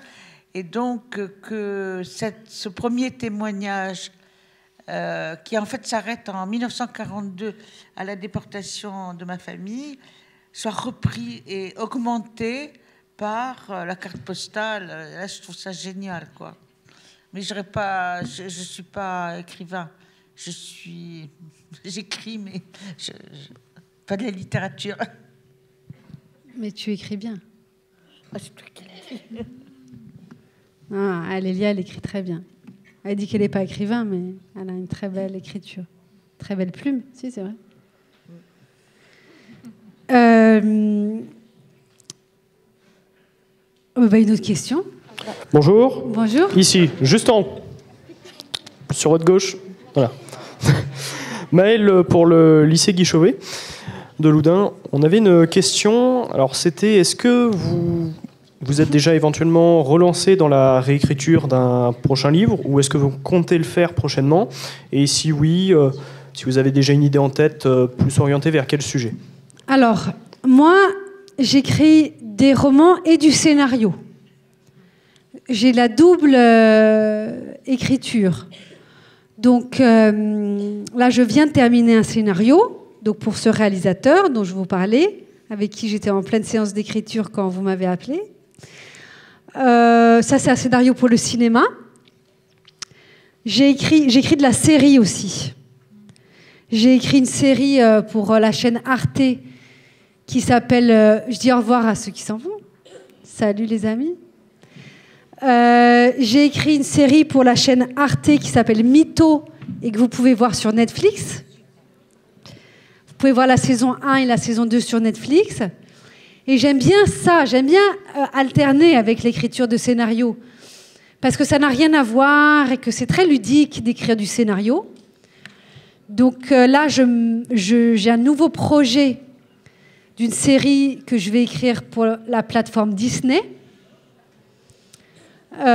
qui va pas être un... C'est pas parce que c'est Disney que c'est pour les enfants, hein. Ça va être une série tout public.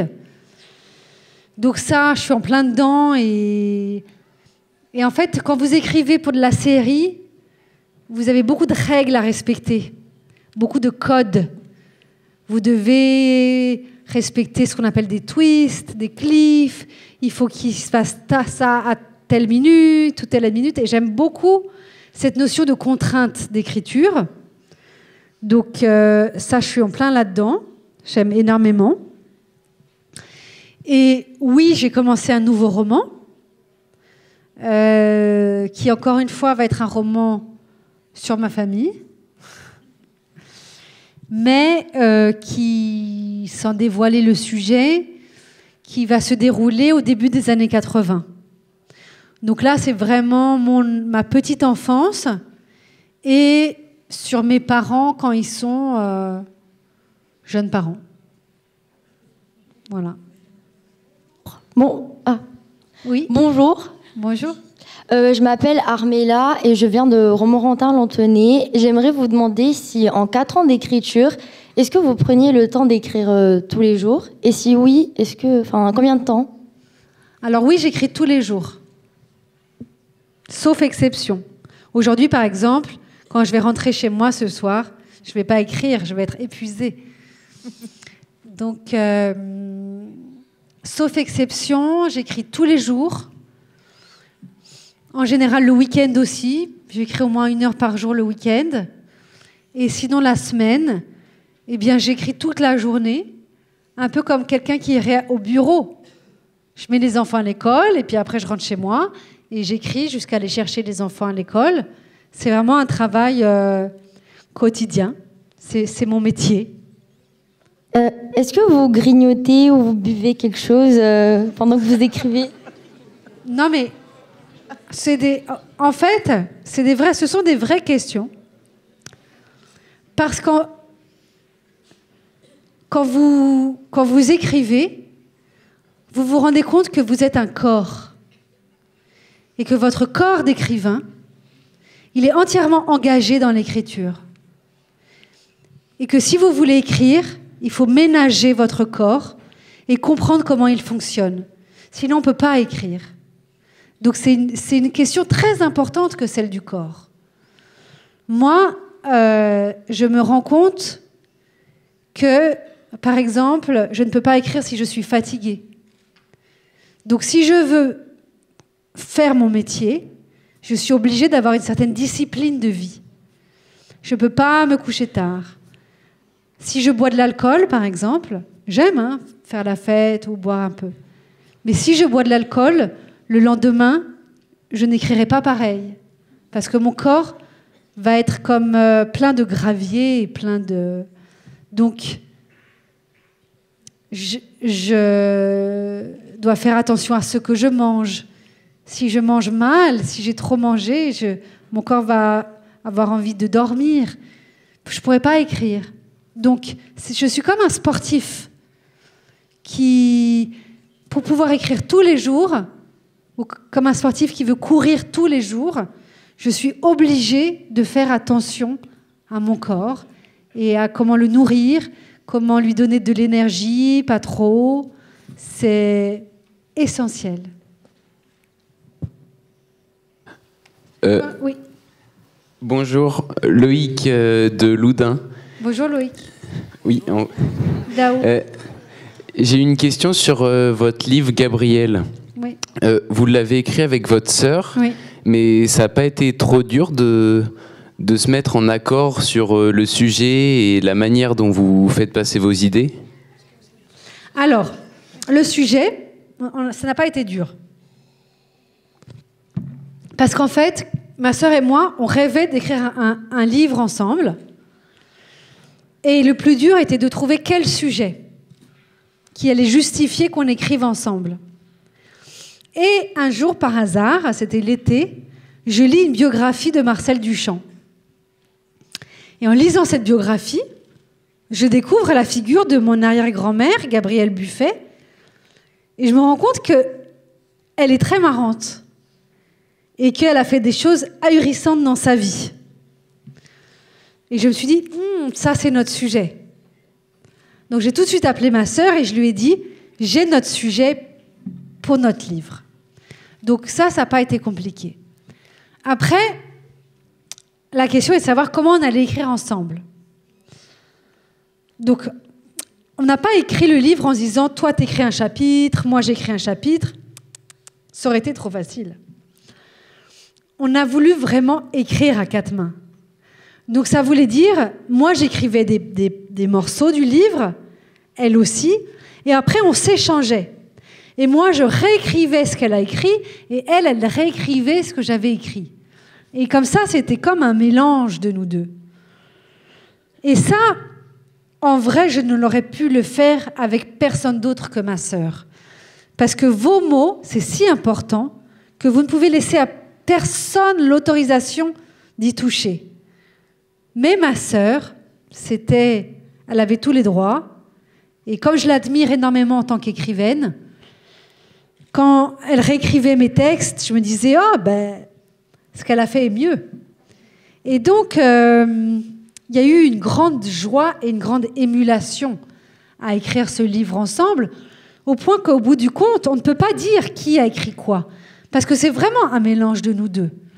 Mais honnêtement, je ne pourrais l'avoir fait avec personne d'autre qu'elle. Parce qu'il y a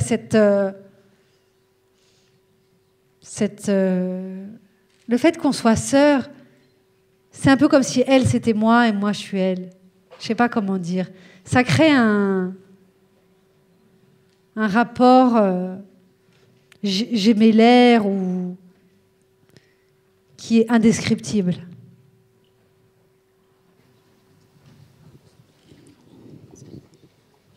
Rebonjour, c'est encore Ambre du lycée Guy Chauvet à Loudun.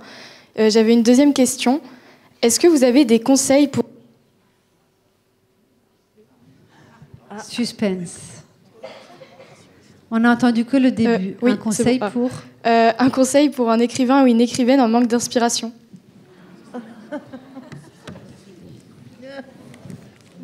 Oui.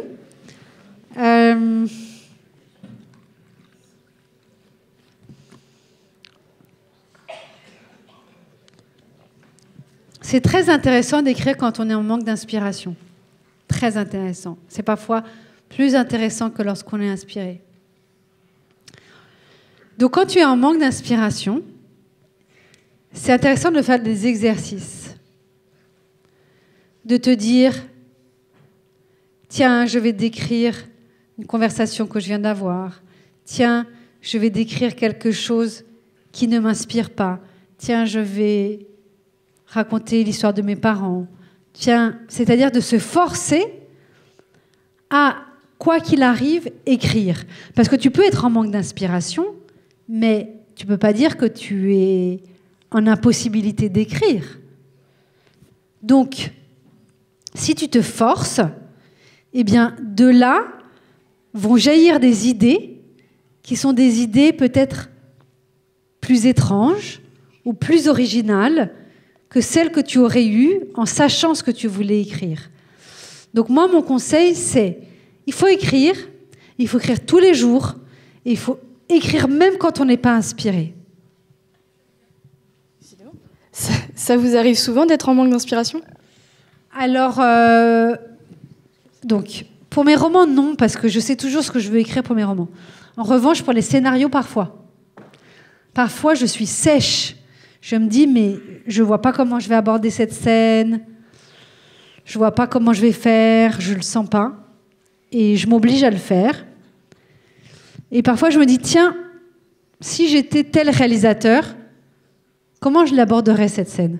Et parfois, en se mettant à la place de quelqu'un d'autre, comme un exercice de style, eh ben, viennent des choses intéressantes. C'est une question de décaler le regard.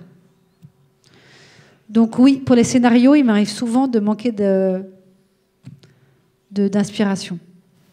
Mais je m'oblige à y aller, à travailler. De toute façon, que tu sois inspiré ou pas inspiré, quand tu travailles une journée, tu sais que ce que tu vas garder de ton travail, c'est rien. C'est une ligne de la journée qui va rester. Donc, de toute façon, il faut bosser.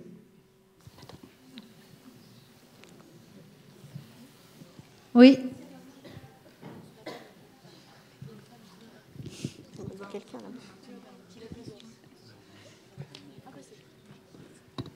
Bonjour.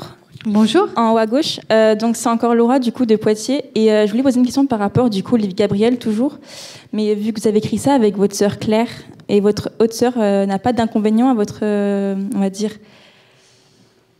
votre complicité avec Claire du coup. Alors ma grande sœur Isabelle, alors il faut savoir que dans la vie on a toutes les trois on a une complicité de sœurs qui est une complicité, enfin je veux dire indépendante de notre métier. On est très liés les unes les autres, on est très proches. Nous, on est une famille où on se voit beaucoup, on passe beaucoup de temps ensemble. Et la plupart de nos sujets de conversation ne sont pas nos livres, mais la vie. Donc, la partie professionnelle, elle est assez à part. Et même là, pendant toute la rentrée, on s'est beaucoup vus. On parlait pas de nos livres. Du bébé Annette. Voilà, ma petite sœur, elle a eu un bébé. C'était ça le grand événement de la rentrée. Avec ma grande sœur, je vais avoir des sujets. Enfin, on a des sujets qui sont très normaux. Donc, notre vie familiale, elle ne tourne pas autour de ça. Maintenant, ma grande sœur, je crois que... Oui, non, elle est dans un monde qui est le sien et qui n'est pas littéraire. Elle était géographe, elle a travaillé longtemps dans des ONG, elle est dans ce monde-là. Donc, que ses sœurs aient du succès, c'est bien, elle est contente, mais c'est pas son monde. Donc, il n'y a aucune rancœur, rien du tout. C'est pas sa vie. Mais elle est très contente de tout ce qui arrive dans la famille. C'est autre chose. Alors là, on va prendre, je pense, la dernière chose. C'est un petit message de Limoges. Nous sommes désolés de ne pas avoir pu participer à la remise de votre prix Renaudot des lycéens. Cependant, c'est avec grand intérêt que nous avons découvert votre carte postale et l'histoire de votre famille, les mots justes et l'émotion, l'envie perpétuelle de poursuivre la lecture font de votre livre un véritable voyage. Merci Christine. Et je crois que... merci beaucoup. Merci à vous. Merci.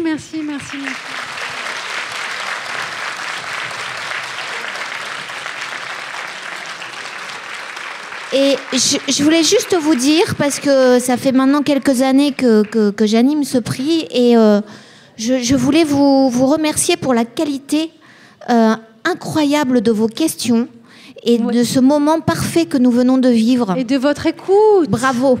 Merci, bravo. merci.